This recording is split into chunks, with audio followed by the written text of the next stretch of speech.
कराची में ईद के तीसरे रोज़ बच्चे ईदी उड़ाने वालिदैन के साथ तफरीही मकामात पर पहुँच गए हैं। चिड़ियाघर पर बच्चों की बड़ी तादाद मौजूद है। मज़ीद जानेंगे डॉन न्यूज़ के नुमाइंदे सैयद वसीम से। वसीम, बताइएगा बच्चे अपनी ईद कैसे एंजॉय कर रहे हैं?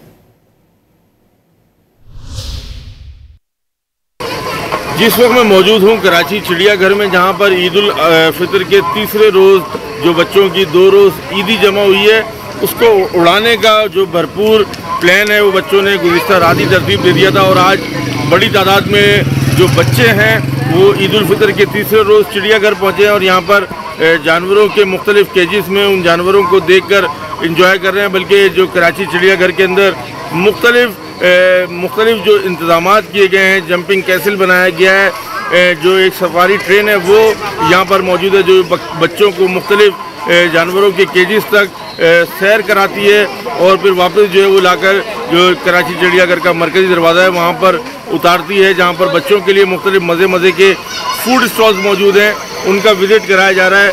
आप ये देख सकते हैं कि यहाँ पर बच्चों के लिए जो है उस तरह की कार्ट्स भी मौजूद हैं जिसमें बच्चों को यहाँ पर सैर कराई है और यहाँ पर बच्चों के साथ जो है वो उनके वालिदैन की बड़ी तादाद बच्चों को लेकर यहाँ पर पहुँची है और यहाँ पर ईद उल फितर के तीसरे रोज़ बच्चे खूब इंजॉय कर रहे हैं। जी।